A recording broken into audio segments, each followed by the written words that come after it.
کچھ لوگ اگر پہلے بے نمازی تھے، مثال کے طور پر وہ نماز نہیں پڑھتے، شراب پیتے تھے، جوا کھیلتے تھے،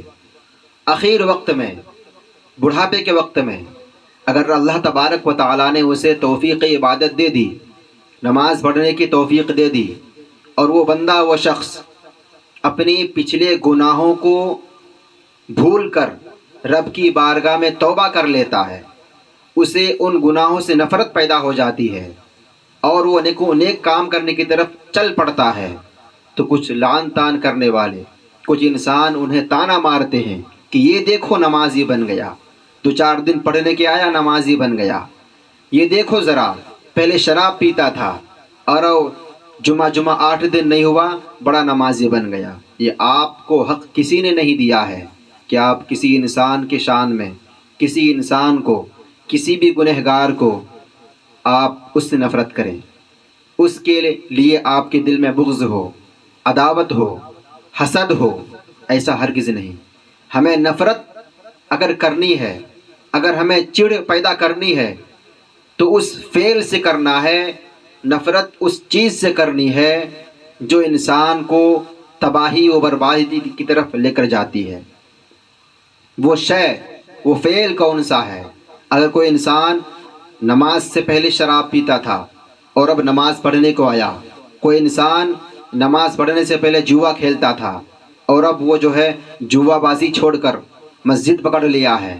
تو آپ اس جوے سے نفرت کریں، اس جوے بازی سے نفرت کریں، اس شراب نوشی سے آپ نفرت کریں، لیکن شرابی اور جواری سے نفرت کرنا یہ آپ کو کوئی نہیں دیتا۔ بزرگوں نے، ہم نے یہاں تک پڑھی ہے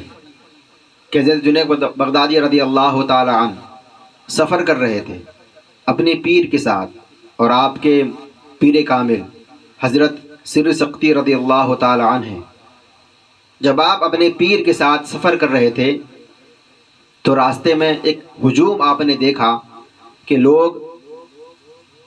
کسی انسان کا مذاق اڑا رہے ہیں اور وہ کچھ الٹا سیدھا بول رہا ہے اور سب لوگ سن کر ہنس رہے ہیں اور تمسخر بنا کر جو ہے وہ معائنہ کر رہے ہیں۔ آپ جب اس کے قریب پہنچا تو آپ نے لوگوں سے کہا چلو اپنے گھر دوڑ جاؤ، تم لوگ گھر چلے جاؤ۔ آپ کے کہنے پر وہ سارے لوگ اپنے اپنے گھر چلے گئے، لیکن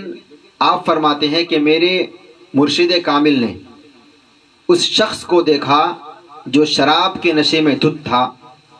اور شراب کے نشے میں چور ہو کر وہ جو ہے روڈ پر پڑا ہوا تھا۔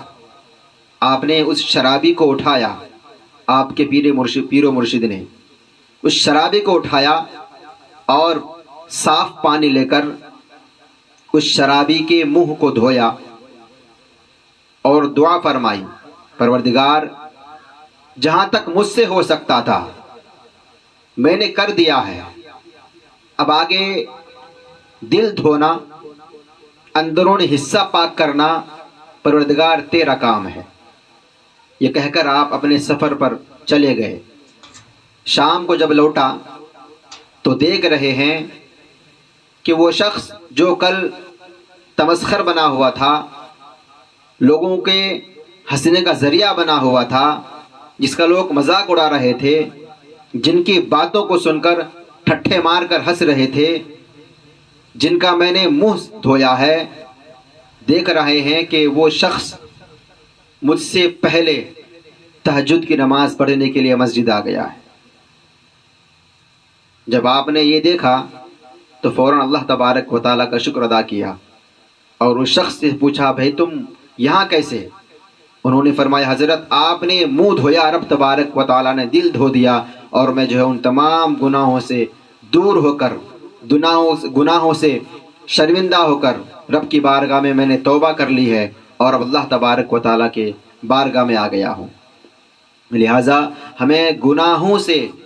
دور ہونا ہے، گناہوں سے نفرت کرنا ہے، گنہگار سے نہیں، چونکہ گنہگار یہ بندہ ہے